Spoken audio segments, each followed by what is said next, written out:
할렐루야. 제가 삐질 것 같아서 뭐 어떤 맥락에서 안 삐지는지 모르겠지만 어쨌든 말씀에 삐지시면 절대로 안 됩니다. 답이 없습니다. 우리 옛날에 어, 뭐 다른 거에 체하면 약이 있는데 물에 체하면 약이 없다 그러잖아요. 물이 가장 기본이잖아요. 말씀에 상처를 받으시면 안 됩니다. 어쨌든 무슨 맥락인지 모르겠지만 여러분 오늘 하나님께서 주신 이 말씀을 통해서 우리가 부모로서 내 자녀를 어떻게 잘 키울까? 교회학교 교사로서 우리 아이들을 어떻게 말씀을 잘 가르칠까? 또 우리 할머니 할아버지들은 내가 죽기 전에 내가 하나님 앞에 부름받기 전에 어떻게 하면 내가 믿었던 이 신앙의 유산을 내 자녀 손주들에게 잘 물려줄까? 같이 고민하면서 하나님 말씀 받는 시간 될 수 있길 주의 이름으로 축원합니다. 아마 우리 기도하신 우리 선생님도 기도하셨지만 요 어간에 하는 교사헌신 예배는 다가오는 여름 성경학교 또 겨울 여름 수련회 청소년부 같은 경우 수련회를 위해서 우리가 교회적 차원에서 어떻게 기도하면서 지원할까 또 교회학교 교사들은 어떻게 지금부터 기도하면서 준비할까 부모도 마찬가지고요. 그런 생각을 가지고 우리가 헌신을 다짐하는 그런 일이라 생각합니다. 여러분 제가 지금은 교수만 하고 있지만 저도 한 20여 년 정도 사역을 현장에서 했습니다. 현장에서 사역하면서 제가 느꼈던 고민이 하나 있었습니다. 뭐냐면 1년 예산의 반 이상을 겨울 수련회, 여름 수련회 1년에 52주인데 딱 2주잖아요. 한 주 한 주 치면 겨울에 한 주, 여름에 한 주. 2주에 1년 예산의 50% 이상을 이 2주에 쓰는 게 맞나? 나머지 50주는 그냥 나머지 예산 가지고 돌려 쓰고 우리 교회학교 예산의 반 정도를 그렇게 쓰는 게 맞나? 라는 의심 아닌 의심을 늘 해왔습니다. 과연 이게 효과가 있나? 우리가 여름 성경학교나 수련회에 집중하고 여기에 몰입하는 것, 예산이나 인적 자원이나 물적 자원이나 거의 모든 것들을 다 투여하잖아요. 이게 의미가 있을까라는 생각을 예전부터 해왔습니다. 그러면서 내가 나중에 할 수 있으면 그 연구를 좀 해봐야 되겠다라는 생각을 늘 해왔습니다. 물론 제가 아직 직접 그 연구를 한 건 아니지만 자료를 찾아보면서 이 2주에 1년 52주 중에 이 2주에 정말 많은 열정과 에너지를 쏟는 게 결코 손해보는 장사는 아니구나라고 하는 걸 공부하면서 연구하면서 상당한 깨달음을 얻게 됐습니다. 여러 개 통계는 아니지만 지역교회의 한 통계 자료이긴 한데요. 여름 수련회를 통해서 청소년들의 46%가 회심을 경험한답니다. 청년들은요 35%가 그런 회심을 경험한답니다. 청년들은 자기 생각이 점점 굳어지잖아요. 그러니까 조금 비율이 낮을 뿐이지 그래도 여러분 청년들 35%가 수련회 때 가서 예수를 만나고 회심의 경험을 한다. 상당한 겁니다. 청소년들은 46%죠. 그러니까 어리면 어릴수록 회심의 경험을 할 확률, 비율이 상당히 높아진다는 거예요. 그러니까 여러분 거의 46%면 50% 가까운 거예요. 그러니까 따지고 보면 수학적으로 보면 52주 중에 이 2주에 집중적으로 반 정도의 예산을 투자하는 게 그리 과한 게 아니라는 거예요. 굉장히 중요하다라고 하는 겁니다. 제가 해외 사례를 좀 살펴봤습니다. 2019년에 The Power of Camp Study라는 자료를 찾아봤더니 이 아이들이요 여름 수련회나 이런 성경학교를 참여하고 나서 나의 신앙 문제에 대해서 진지하게 생각하게 되었다. 90% 가까이가 예라고 대답했습니다. 하나님에 대해서 더 많이 알게 되었다. 92%. 궁극적으로 나의 신앙이 더 많이 성장하게 되었다. 89%. 여러분 89%, 90% 가까이가 90% 이상이요. 여러분 수련회를 통해서 내가 하나님과 더 가까워지고 신앙이 더 깊어졌다라고 응답했다는 거예요.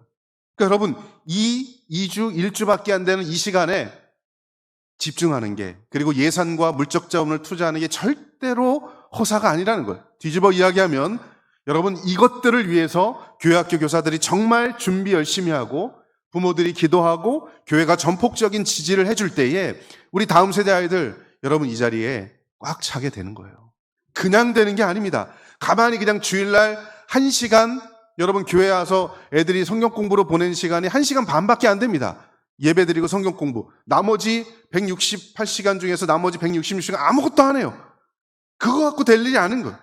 집중적으로 아이들이 하나님 말씀 배우고 정말 신앙적인 체험을 해야 이 아이들이, 여러분들이 주님 앞에 가셔도 이 교회가 여전히 지속 가능하게 존재한다라고 하는 거죠. 미국에 아주 큰 교단, 우리처럼 보수적인데 아주 큰 교단이 하나 있는데 남침례 교단이라는 곳입니다. 제가 석사 때 공부했던 교단인데요. 거기에 연구하는 단체가 하나 있어요. 라이프웨이라고 연구하는 리서치 기관이 있는데 2019년도에 연구를 하나 했습니다. 어떤 연구냐면 이 아이들 적어도 청소년기 때 10대 때 1년 이상 교회를 다녔던 아이들, 자기네 교단에 1년 이상 교회를 다녔던 아이들을 조사를 해봤더니요 3분의 2 정도가 청소년기를 졸업하고 적어도 1년 이상 교회를 떠났답니다. 그러니까 교회를 다닌다고 그냥 되는 게 아닌다는 거예요. 3분의 2는 졸업하고서 교회를 떠난다는 거예요. 66%가. 그런데 청소년기에 자기가 이제 고등학교 졸업하기 전까지 청소년기에 캠프, 여름 성경학교나 여름 수련회라든지 캠프를 참석했던 아이들은요, 고등학생 졸업하고 나서도 지속적으로 신앙을 유지했다라고 하는 아주 중요한 자료가 하나 있습니다. 여러분, 그게 뭘까요? 청소년기 때 정말 인격적으로 예수 그리스도를 만나는 경험. 주일날도 가능하지만 사실상 쉽진 않습니다. 주일날은 성경을 체계적으로 배우는 이게 굉장히 중요하고요. 그 다음에 성경학교나 수련회는 정말 뜨겁게 기도하고 인지적으로 주일날 많이 배운다면 성경학교나 수련회 때는 정서적으로 열정적으로 하나님을 경험하고 손과 발로 행동으로 옮기는 신앙을 경험할 수 있는 게 그런 시간이란 말이죠. 그렇게 경험했던 아이들은요 3분의 1은 절대로 신앙을 떠나지 않았다는 거예요. 여러분의 자녀가, 우리 반 아이들이 그런 신앙을 포기하지 않는, 떠나지 않는 그런 아이들 될 수 있길 주의 이름으로 축원합니다. 캠프 전문가가 있어요. 소렌슨이라는 사람인데 이 사람이 캠프를 어떻게 구성할까? 그래서 오랫동안 자기가 캠프를 구성하는 방법을 한번 방법을 아이디어를 내서 오랫동안 실제로 해봤어요.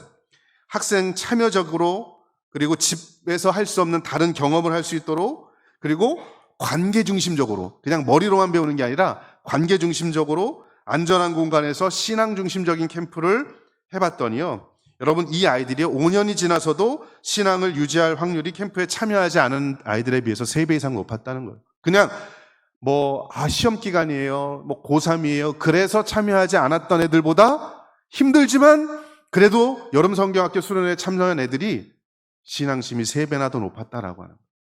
여러분, 이게 뭘 의미할까요? 2가지입니다. 첫째, 우리 교회학교 교사들 한번 손 들어보세요. 일단 잘생기신 분들은 다 교사들인 것 같아요. 교사들은 평소에 내가 작년에도 준비했고 그 작년에도 준비했고 내가 그냥 관례적으로 해야 되는 것보다라고 절대로 그렇게 생각하시면 안 됩니다. 정말 올해 벌어지는 이 캠프 때 목숨을 다해서, 최선을 다해서 준비해서 이 아이들 가르쳐야 되겠다. 여러분, 그런 은혜가 있는 수련회 준비할 수 있길 주의 이름으로 축원합니다. 이게 첫 번째 의미고, 2번째는 여러분 우리 부모들이 해야 될 일이에요. 아이들 수련회 보내놓고, 성경학교 보내놓고, 애들 2박 3일 이제 교회에서 잔대, 수련회 간대, 엄마 아빠 이때 못 갔던 여행 가보자. 그런 시간이 아니라 여러분, 오히려 배수의 진을 치고 기도해야 되는, 그 어느 때보다 기도해야 될 시간이 바로 아이들 성경학교 수련회 보내놓은 그 시간이에요. 왜요? 이때 예수를 만나지 못하면 평생 예수를 못 만나요. 나중에 제가 보겠지만 여러분, 청년부 졸업하고 나서 다시 주께 돌아올 확률이 그렇게 높지 않습니다. 어쩌면 여러분들이 품 안에 자식을 품고 있을 요 시기가 내 아이가 예수 그리스도를 인격적으로 만날 수 있는 어쩌면 마지막 시간일지도 모른다라고 하는 절박한 마음을 가지고 기도하셔야 돼요. 성경학교 보내놨으니, 수련회 갔으니 알아서 해주겠지. 절대 아닙니다. 여러분, 지금까지 여러분들이 그렇게 잘 관심 갖고 해오셨겠지만 올해는 특별히 여러분, 이 자료를 제가 말씀드렸던 것처럼 정말 교사는 교사의 위치에서 조금 더 열심히 준비 잘해야 되겠다. 우리 부모님은 부모님의 위치에서 정말 기도의 끈을 놓지 않아야 되겠다. 할머니, 할아버지들, 여러분 오늘 집에 가셔서 손주한테 전화하십시오. 너 언제 수련회 가니? 수련회 날짜 이제 곧 나올 겁니다. 이번 주, 다음 주 지나면서 6월달 지나면서 전화 꼭 하세요. 언제 수련회 가니? 요때 가요. 할머니가 그때 꼭 기도할 거야. 그것만으로도 애한테는 위협이 됩니다. 가야 되는가 보구나. 할머니가 기도하고 있대. 우리 애는요, 지금 큰애가 고3인데 매일 물어봐요. 할머니가 나 위해 기도한대? 걱정하지 마. 할머니가 너 위해 기도하고 있어. 여러분, 할머니, 할아버지가 기도하는 게 기도의 능력, 기도의 힘, 여러분 세상이 감당할 수 있는 능력이 주어지는 줄로 믿습니다. 손주들 위해서 그거 기도하는 거예요. 수련회 꼭 물어보세요. 그렇게 할머니, 할아버지, 부모님, 교회 학교 교사, 그리고 교회는 교회 나름대로 힘들지만 그래도 이 아이들을 위해서 재정적인 지원, 물적인 지원을 정말 아끼지 않고 서포트 해줘야 여러분 이 아이들이 변화되는 거예요. 교육은 돈으로 환산할 수 없습니다. 수학적으로 계산하면 안 됩니다. 그런데 100번 양보해서 교육을 수학적으로 경제 논리로 계산을 한다고 할지라도 우리의 자녀 손주들에게 투자하는 게 남는 장사예요. 왜요? 우리 죽으면 누가 장사해줘? 우리 죽으면 누가 장사해줘요? 우리 손주들, 우리 자녀들, 이 교회 주일학교 애들이 우리 장사해줄 거야. 위로 예배라도 와줄 거 아닙니까? 100번 양보해서 경제 논리로 따지더라도 원래 교육은요, 교육과 선교는 경제 논리로 따지면 안 돼요. 교회가 힘들어져도 교육 포기하면 안 되고 교회가 힘들어져도 선교는 포기하면 안 됩니다. 그런데 경제 논리로 따지더라도요, 다음 세대 우리 아이들한테 투자하는 게 남는 거예요. 여러분, 제가 오늘 특별히 요 시기에 벌어지는 우리 하는 이 교사훈신 예배가 정말 중요한 것 같아요. 그래서 부모님들도 우리가 우리 자녀들, 손주들 어떻게 이 아이들 여름 때 정말 예수님을 인격적으로 만날 수 있게 할 것인가, 여러분 그런 시간 됐으면 참 좋겠습니다. 여러분, 오늘 본문은요, 위대한 교사이신 예수님께서 다음 세대, 오늘 세대 아이들을 어떤 관점으로 바라보셨는가에 대해서 말씀하시면서 오늘 세대가 다음 세대를 가르치고 있는데 어떻게 이 아이들을 어떤 관점으로 도대체 가르쳐야 할 것인지에 대해서 오늘 성경 말씀이 가르쳐주는 본문입니다. 이 말씀을 통해서 우리가 우리의 자녀들 믿음으로 잘 양육할 수 있는 그런 방법과 은혜를 체험할 수 있기를 바랍니다. 여러분, 먼저 오늘 본문 말씀에서 예수님께서 중요한 얘기를 하십니다. 오늘 세대, 여러분 이 세대 사람들을 읽어서 뭐라고 이야기하냐면 목자 없는 양과 같다라고 이야기합니다. 여러분, 이게 우리는요, 목축업을 하는 사람들이 아니기 때문에 그냥 상상 속에서 목자 없는 양이 어떤 것이구나라고 하는 걸 그냥 머릿속에서 알고 있지만, 저처럼 시골에서 소를 키우고 염소를 키워보거나 그런 사람, 아니면 아예 유목민족이었던 이스라엘 백성들의 입장에서 이 말씀은 이들에게 정말 아주 피부에 와닿는 말씀이에요. 목자 없는 양이다. 이 말씀이 그렇지, 목자 없는 양이 과연 어떤 존재인지에 대해서 이들은 너무나 잘 알고 있어요. 여러분, 성경에서 기본적으로요, 양을 묘사할 때는 항상 연약함의 상징이었습니다. 특별히 짐승, 이 동물로서 양은요, 시력이 굉장히 약합니다. 그래서 어디로 가야 할지 바로 앞에 있는 것도 잘 안 보인답니다. 그래서 여러분, 그래서 필요한 게 목자예요. 주인이에요. 앞에 가면서 먼저 이끌어줘야 되는 게 이 양의 기본적인 속성입니다. 시력이 약하니까 앞뒤 분간할 줄 모릅니다. 그리고 잘 넘어지고 금방 일어나지 못합니다. 방향 감각이 없습니다. 게다가 누군가 일이나 늑대가 침략해오면 방어력이 없습니다. 앞뒤 분간 못하죠. 방어할 수 있는 힘이 없죠. 이게 양의 기본적인 속성이에요. 그래서 이 양에게는 반드시 누가 필요하냐? 목자가 필요한 거예요. 그러니까 여러분, 이 말씀 속에서 예수님께서 오늘날 이 세대를 일컬어서 목자 없는 양과 같다라고 이 한마디 안에 목자, 하나님의 말씀이 없고 예수 그리스도의 능력이 없으면 한순간도 살 수 없는 사람들이 오늘날 세대구나라고 하는 걸 이 사람들, 성경 당시의 사람들은 너무나도 잘 알고 있었다라고 하는 겁니다. 여러분, 이 세대 사람들이 목자 없이 방향도 잃고 길을 잃고 어디로 갈 줄 모르는 방황하는 존재들이다라고 하는 거예요. 그게 바로 이 세대 사람들이다. 그런데 여러분, 성경에서 목자 없는 양을 묘사할 때 항상 비슷하게 묘사를 해요. 성경 오늘 본문 말씀 말고 다른 성경을 찾아보면 이 목자 없는 양이라는 말을 쓸 때는요, 그 앞뒤 전후 단어들이 주인을 잃어버린 양, 흩어진 양, 그래서 고생하고 기진맥진할 수밖에 없는 짐승, 이런 맥락 속에서 목자 없는 양을 묘사합니다. 여러분, 열왕기상 22장 17절 여기 말씀에 성경이 이렇게 묘사합니다. 그가 이르되 내가 보니 온 이스라엘이 목자 없는 양 같아서 어떻게 됐다고요?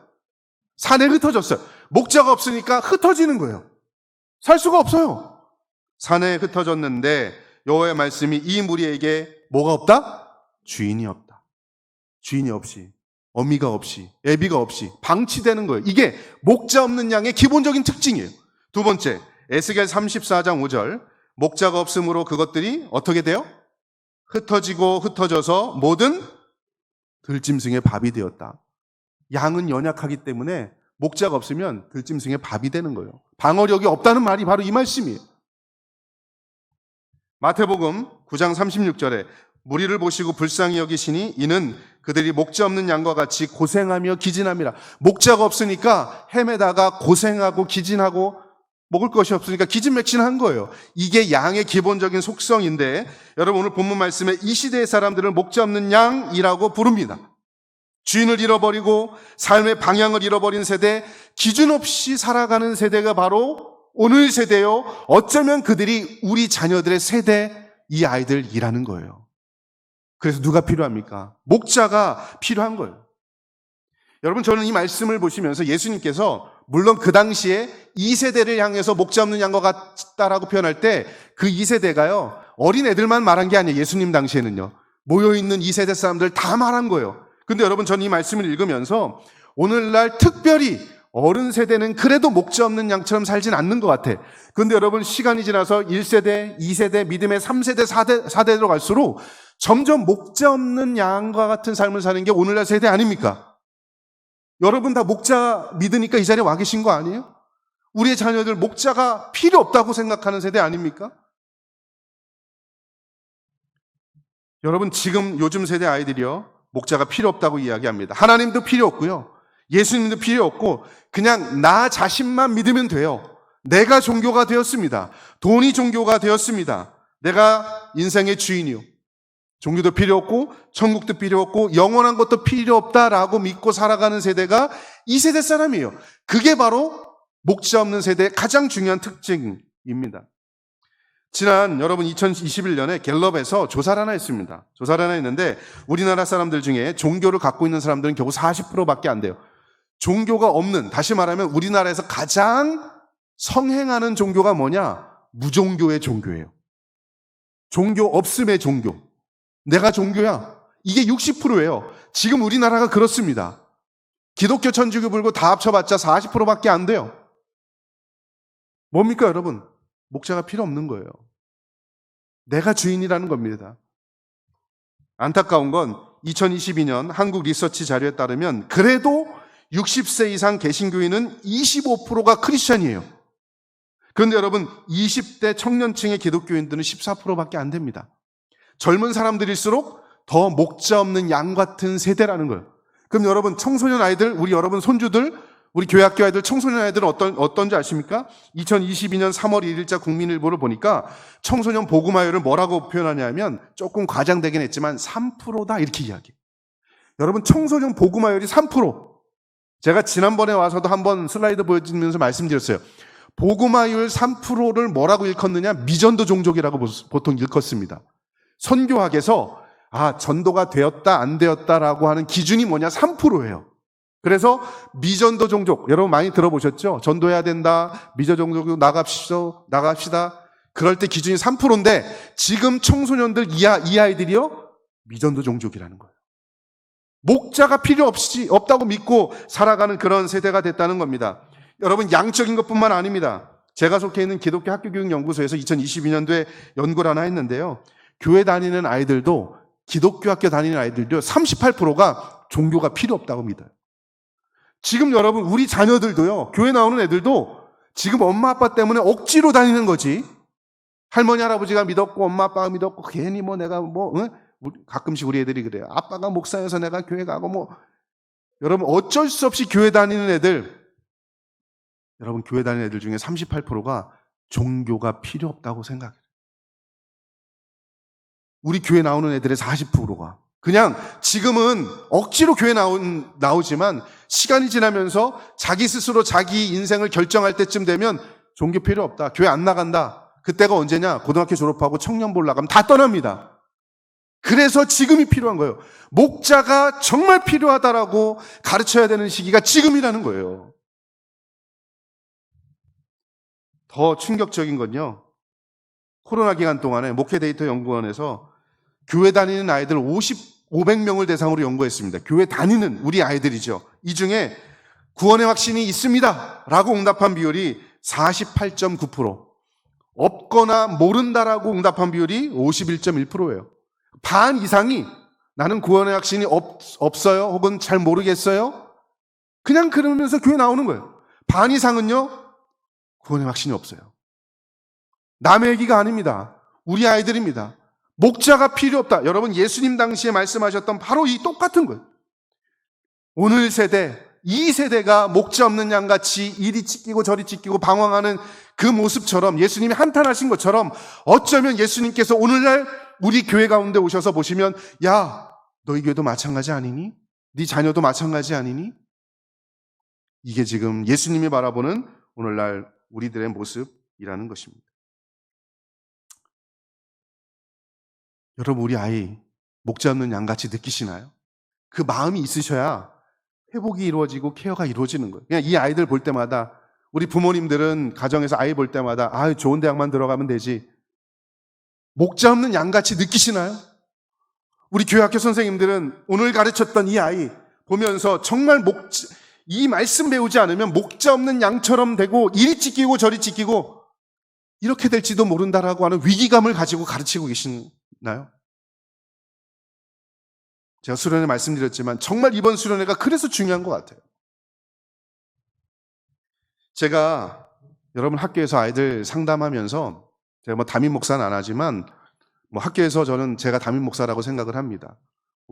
저희 기독교 교육과 아이들 상담을 해요. 정기적으로 애들 불러다 놓고 상담을 하는데, 이 아이들이 신학대학에 들어온 아이들이지만 이 아이들도 역시 목자 없는 양 같은 그런 아이들이구나라는 걸 종종 느낍니다. 여러분, 보통 청소년기 때 겪는 걸 사춘기라고 이야기하죠. 사춘기보다 조금 지나고 대학교 2학년 때 겪는 사춘기를 뭐라고 부르냐? 오춘기라고 부르는데, 여러분, 사춘기는요, 이 뇌에 이 호르몬 있죠.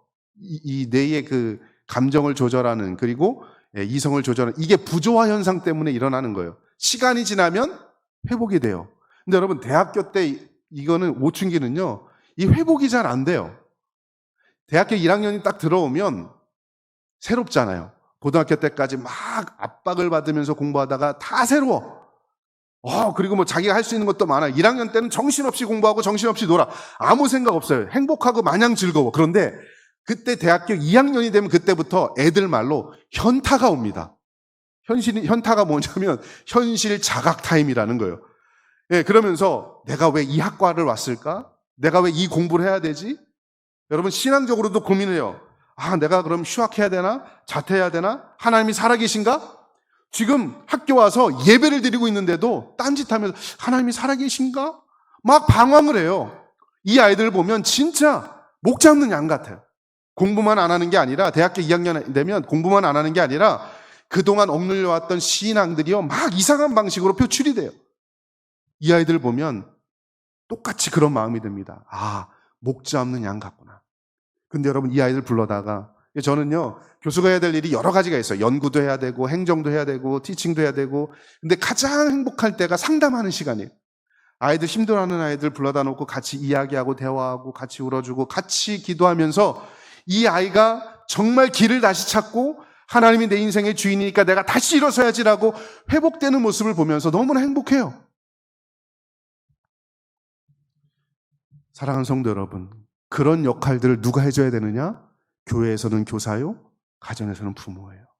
흔들리는 아이들, 이것 때문에 흔들리고 저것 때문에 흔들리고, 오늘 예수님께서 말씀하신 대로 목자 없는 양처럼 이리저리 찢기는 이 아이들 붙잡아 줄 수 있는 사람, 다른 사람 아닙니다. 교회에서는 선생님이요, 가정에서는 부모인 거예요. 여러분, 저는 이번 여름 성경학교 수련회가 그런 목자, 진정한 목자를 만나는 여름 수련회 될 수 있길 주의 이름으로 축원합니다. 여러분의 자녀가 진정한 목자를 만나는 그런 기회가 될 수 있길 주의 이름으로 소원합니다. 저도 생각해 보면, 지금 번지르르하게 이렇게 서 있지만, 저도 생각해 보면 중학생 때, 요때까지 그냥 아무 생각 없이 교회 다녔던 것 같아요. 부모님, 어머니가 그냥 가라고 하니까 그냥 갔죠. 그냥 저는 미래소년 코난처럼 살았던 것 같아요. 아무 생각 없이 교회 가라면 가고, 여름에는요 제 시골에 살았는데 김병만, 여러분 병만족 아시죠? 예, 그 사람은 약과예요. 도구라도 있지. 근데 저는 여름에 그냥 물안경 하나 쓰고 들어가서 맨손으로 돌 뒤집어 갖고 고기 잡고, 겨울에는 철사 가지고 산에 올라가서 토끼 잡고 노루 잡고, 물론 노루는 안 잡혀요. 토끼 제 친구들 한 겨울 지나면서 20마리씩 잡는데 저는 한 마리밖에 못 잡아요. 저한테는 안 잡힙니다. 예. 그마저도 잡아오면 우리 어머니께서 가만히 눈을 보세요. 엄마 왜 눈을 봐? 그러면 이게 정상적인 눈을 가진 토끼면 너한테 잡힐 일이 없다. 재주가 없어요. 그래도 그냥 막, 주일날은 교회 가고 그냥 공부 이런 거 필요 없어요. 여름에 뭐 물놀이 하고 막 그랬던 것 같아요. 그런데 중학교 2학년, 3학년이 되니까 자아 개념이 생기기 시작하니까 그때부터 교회도 가기 싫은 거예요. 그때 제가 제일 먼저 했던 반항이 뭐였냐면, 여름 수련회를 가야 되는데 안 가겠다고 제가 보이콧을 선언했습니다. 나 안 가겠습니다. 뭐 이렇게 놀라세요? 예, 나는 안 가겠다. 여름 수련회 안 가겠다. 한 달 전부터 교회학교 선생님이 파악을 하기 시작하는, 한 달 전부터. 예, 그러면서 안 가겠다고 하는 아이들 집에 주일날 오후에 매일매일 오신 거예요. 한 달 전부터. 예. 처음에 저를 만나서 설득해서 안 되니까 우리 어머니 만나고. 예. 뭐 당연히 우리 어머니야 뭐 가라고 하죠. 근데 내가 안 가는 거니까. 사춘기가 온 거예요. 왜 살아야 되는지. 교회도 가기 싫고, 교회가 뭐 구원이 있다는데 뭐 별로 재미도 없고, 막 그런 방황의 시기를 누구나 다 겪잖아요. 저도 겪었어요. 한 달 전에 와서 꿈쩍 안 하니까 3주 남겨놓고 선생님이 또 오셨어. 2주 남겨놓고 또 오셨어. 한 주 전에, 그리고 가기 전날까지 내가 안 가겠다 그랬어요. 그랬더니 가는 날 아침에 새벽같이 와서 저를 끌고 가셨어요. 그런데 여러분, 기적이 일어나더라고요. 제가 인격적으로 예수를 만난 게 바로 그때였습니다. 정말 신앙에 대해서 회의감이 들고, 예수가 뭔지 그냥 뭐 가라고 하니까 갔고, 별로 감동도 없고 흥미도 없고. 그런데 여러분, 수련회 때 가서 기도하는데 뭐 능력이 나타나고, 평소에 뭐 하지 않던 그런 기도가 막 나오고, 그때 뜨거운 예수 그리스도를 경험했던 것 같아요. 그 힘 때문에 지금까지 온 것 같아요. 저는 지금도 생각해 보면, 그때 그 선생님이 집요하게 나를 끌고 가지 않았다면, 목자 없는 양처럼 방치되어 있던 나를 끝까지 인도하지 않았다면, 우리 어머니가 나를 끝까지 수련회 가도록 기도하고 밀어내지 않았다면, 그런 은혜가 내게 있었을까? 여러분, 우리의 자녀들도 바로 그런 사람인 거예요. 그렇기 때문에 부모와 교사 역할이 바로 그런 거예요. 목자 없는 양 같은 세대에게 든든한 기둥 같은 존재, 안내자 같은 존재, 목자 같은 존재 다 될 수 있길 주의 이름으로 축원합니다. 여러분, 그러면 그렇게 목자 없이 방황하는 자들에게 목자가 가져야 될 가장 중요한 두 가지 특징이 있는데, 첫 번째가 무엇이냐 하면 바로 불쌍히 여기는 마음입니다. 목자 없는 양들에게 가져야 될 가장 중요한 첫 번째 자세가 불쌍히 여기는 마음. 여러분, 오늘 본문 말씀에 보면 예수님께서 우리를 불쌍히 여기사, 불쌍히 여기는 마음을 가지셨다, 이렇게 말합니다. 여러분, 이 불쌍히 여기다라는 말의 헬라어의 의미는요, 자비하다, 긍휼이 있다, 이런 말입니다. 네 마음이 아프니 내 마음이 아프다, 이런 말이 이 오늘 본문에 나오는 이 불쌍히 여기다라는 그런 의미입니다. 근데 여러분, 이 마음은요, 원래 원어적으로 보면 내장, 창자라는 말이 있어요. 그러니까 여러분, 이게 어떤 의미냐면 애간장이 끓는다라는 그런 말이에요. 다음 세대를 바라보시면서, 예수님께서 이 세대를 바라보면서, 목자 없는 양 같은 세대를 바라보시면서 이 마음속에 애간장이 끓는 거죠. 얘도 구원받아야 되는데, 쟤도 은혜 받아야 되는데, 얘도 하나님의 자녀인데, 창자가 끊어지는 듯한 느낌을 가지고 불쌍히 여기는 마음이 예수님 안에 있었던 거예요. 여러분, 이 스플랑크니조마이라는 단어가 성경에 쓰였는데요, 이 단어가 일반적인 사회과학적인 용어로 쓰일 때는 어떻게 쓰이냐면 공감하다라는 말이 쓰여요. 공감, 같은 말입니다. 공감하다, 엠퍼티라는 말인데, 이게 엠파테이아, 이게 헬라어로 공감하다는 말이에요. 여기서 온 말입니다. 그러니까 공감하다는 말이 불쌍히 여기다, 네 아픔이 내 아픔이다, 내가 네 안에, 네가 내 안에, 이게 같은 말이에요. 여러분, 예수님께서 공감하신 거예요. 목자 없는 양같이 이리 찢기고 저리 찢기는 그 마음을 보시면서 불쌍히 여기고 너무나 이 힘들어하는 이 다음 세대를, 이 오늘 세대를 보면서 그 마음이 그들에게 간 거죠. 불쌍히 여기다라는 말이 바로 그겁니다. 여러분, 우리의 자녀들, 우리 손주들, 교회학교 우리 반 아이들을 보면서 그런 마음이 드시나요? 창자가 끊어지는 듯한, 얘가 오늘 말씀 제대로 안 들으면, 얘가 구원의 기쁨 속에 살지 못하면 가슴이 뒤틀리고 창자가 뒤틀린다. 여러분, 이런 고통이 여러분 안에 있으십니까? 있어야 변화가 일어나는데, 그게 공감이고 그게 불쌍히 여기다 예수님이 쓰셨던 단어인데 우리 안에 없다면 우리가 문제인 거예요. 애가 좋은 대학 들어갔어요. 근데 대학 들어가서 교회를 안 나가. 애간장이 타야 됩니다. 네, 여러분, 창자가 끊어지는 것 같은 고통이 내 안에 있어야 돼요. 그게 불쌍히 여기는 마음이라는 거예요. 여러분, 이 불쌍히 여기다는 말은요, 성경에서 항상 하나님의 본성, 예수님의 본성과 관련된 말이 이 불쌍히 여기다라는 말입니다. 그러니까 여러분, 하나님은요, 근본적으로 본성 자체가 우리를 불쌍히 여기시는 마음이 있어요. 사무엘하 12장 22절에 이르되 아이가 살았을 때 내가 금식하고 온 것이 혹시 여호와께서 나를 불쌍히 여기사, 여호와께서 나를 불쌍히 여기사. 네, 다윗의 이 상황이잖아요. 하나님 불쌍히 여기시는 분. 욥기 33장 24절에 하나님이 그 사람을 불쌍히 여기사, 하나님의 속성은 불쌍히 여기는 마음이에요. 다니엘 2장 18절 하늘에 계신 하나님이 이 은밀한 일에 대하여 불쌍히 여기사, 하나님의 속성을 이야기할 때 항상 불쌍히 여기는 그런 마음이에요.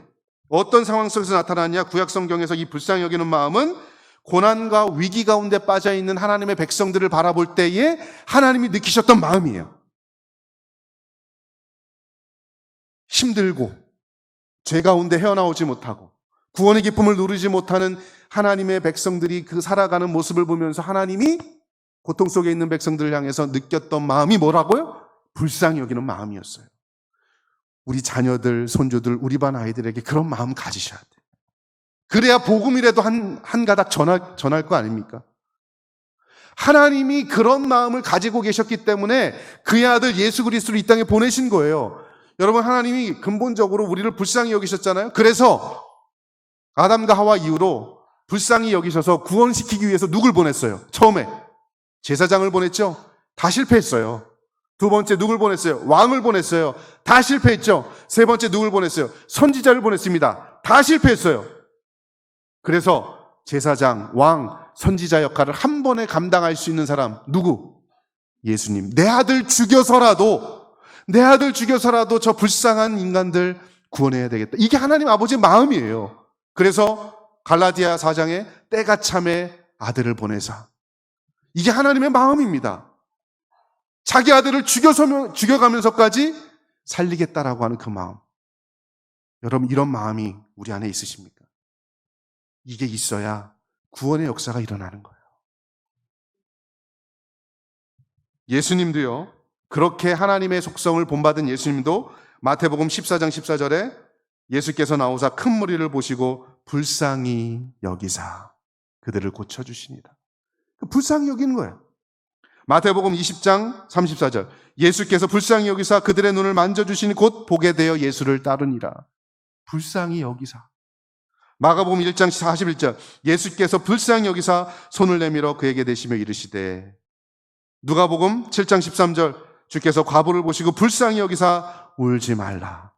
여러분, 예수님도 본성이 불쌍히 여기시는 마음을 가지신 분이라는 겁니다.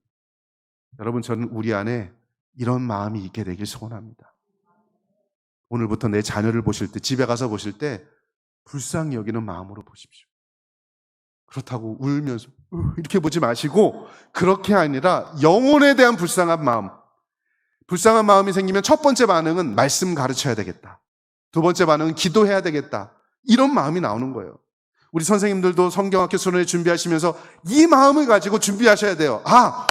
내가 비록 무급으로 준비하지만 아무도 안 알아주셔요. 그죠? 교회학교가 얼마나, 교사가 제일 힘들어. 제가 볼 때는 돈 내면서 헌신하잖아. 아무도 안 알아줘. 그래도 내가 가르치는 이 한 번의 가르침을 통해서 이 아이들이 변화될 수 있다면 이게 은혜구나. 불쌍히 여기는 마음 가지고 우리 아이들 가르칠 수 있기를 주의 이름으로 축원합니다. 마지막 두 번째, 여러분 교회학교 교사가 가르쳐야 될 두 번째, 첫 번째는 불쌍히 여기는 마음이요, 두 번째는 그 불쌍히 여기는 마음에서 그치는 게 아니라 하나님의 말씀을 직접 가르치는 겁니다. 여러분 마가복음 6장 34절 우리가 읽었는데 여러분 잘 보세요. 예수께서 나오사 큰 무리를 보시고 그 목자 없는 양 같음을 인하여 불쌍히 여기사, 이게 첫 번째잖아요. 여기서 끝난 게 아니라 예수님은 이에 여러 가지로 뭐 하시더라? 가르치시더라. 그냥 공감하는 마음, 불쌍히 여기는 마음만 가지고 계신 게 아니라 두 번째 예수님의 반응은 뭐였냐면 불쌍히 여긴 다음에 그들을 가르치셨다라고 하는 거예요. 여러분 마음의 안정, 공감을 통해서, 불쌍히 여기는 마음을 통해서 마음의 안정을 누리는 것도 중요하지만 그 다음 단계가 더 중요합니다. 뭐요? 여러 가지로 가르친다. 왜요? 가르쳐야 변화되니까. 여러분 오늘 본문 말씀에 여러 가지로 가르치다라고 예수님 말씀하시는데 영어 성경에 보면 many things 이렇게 돼 있어요. 많은 일들. 근데 이 많은 일이 뭐냐면 하나님 나라 복음의 비밀을 다양한 방식으로 가르쳤다, 이런 뜻입니다. 특별히 누가복음 9장 11절에 보면 하나님 나라의 일이라고 표현되어 있어요. 이 많은 일들이 하나님 나라의 일 비밀을 가르쳤다, 영적인 의미죠. 근데 두 번째 마태복음 14장 14절, 누가복음 9장 11절에 보면 이 많은 일들을 어떻게 표현하냐면 병자를 고쳐주신다, 이렇게 또 표현되어 있어요. 그러니까 여러분 본문의 말씀에서 예수님께서 많은 것들로 가르치셨다는 말은 영적으로 뿐만 아니라 육적으로도 회복시켜 주시는 걸 포함하는 거예요. 그러니까 전인적인 가르침이 바로 예수님의 모든 것들 여러 가지로 가르치셨다라고 하는 겁니다. 우리 아이들이 예수를 알고 예수를 영적으로 잘 고백하고 하나님 나라의 비밀을 아는 거, 그리고 육신적으로도 건강해서 하나님 나라의 일꾼이 되는 거, 그걸 위해서 예수님께서 제자들을 가르치시고 이 세대 목자 없는 양 같은 이 사람들을 주님께서 가르쳐 주셨다라고 하는 것입니다. 저는 오늘 이 본문 말씀이 우리에게 주시는 말씀이라고 생각해요. 여러분이 가르쳐야 될 게 그겁니다. 영적으로도 하나님 나라에 대해서 제대로 알고 있어야 되지만 내 육신도 거룩하고 건강하게 살아가도록 가르쳐야 됩니다. 기준을 가르쳐 주셔야 돼요. 그냥 공감하는 마음, 그래 많이 힘들지, 고3이라 많이 힘들구나, 너 어려운 가운데 교회 오느냐고 많이 힘들구나라고 공감하는 마음만 가지면 안 되고 그 아이들에게 영적으로 하나님 나라 비밀도 가르쳐야 되고 몸, 육체가 거룩한 삶을 살아가도록 또 가르쳐야 됩니다. 이게 우리가 해야 될 일이에요. 부모가 해야 될 일, 교회학교 교사들이 해야 될 일이라는 겁니다. 여러분 이 아이들이요, 학교에서는요 기준 없이 살아가잖아요. 동성애, 그냥 이거 자연스럽게 받아들이는 시대가 됐습니다. 제가 어젠가요? 신문 읽었더니 서울광장에서 허락 안 하니까 그 옆에서 막 또 퀴어 축제하고 막 그러잖아요. 여러분 그런 문화가 막 확산해요. 기준 없는 시대를 우리 아이들이 살아가고 있습니다. 주일날 교회 빠지고, 시험 기간 때는 교회 빠지고 주일날 교회 학교 안 나오는 게 아주 당연하게 생각하고요. 그게 기준이 돼버렸어요. 고3 아이들 교회 오면 너 고3인데 어떻게 교회 왔니라고 오히려 칭찬해줘. 칭찬할 일이 아니죠. 그게 당연한 거잖아요. 하나님 나라 비밀을 가르치는 건 부모와 교사가 해야 될 일이에요. 시험 기간이나 아니나 상관없어요. 고3이나 아니나 상관없습니다. 우리가 해야 할, 가르쳐야 될 가장 중요한 일이 바로 그걸 하는 거예요. 여러분 진로를 결정하는 데 있어서 요즘 아이들 유일한 기준이 뭔지 아십니까? 급여가 많고 적음, 이거에 따라 여러분 결정합니다. 기준이 그렇게 돼버렸어요. 그런 아이들에게 아니야, 급여를 조금 덜 받아도 주일날 하나님을 예배할 수 있는 그런 직장을 가는 게 맞는 거야. 여러분 그거 하나님 나라의 비밀 가르쳐 주셔야죠. 그냥 공감하는 것으로 끝나는 게 아니라 말씀을 적극적으로 가르쳐주는 그 일을 누가 한다고요? 목자 같은 교사, 목자 같은 부모, 목자 같은 할머니, 할아버지들이 하는 거예요. 오늘 예수님이 그 일을 하신 거예요. 기준을 가르쳐 주셨어요.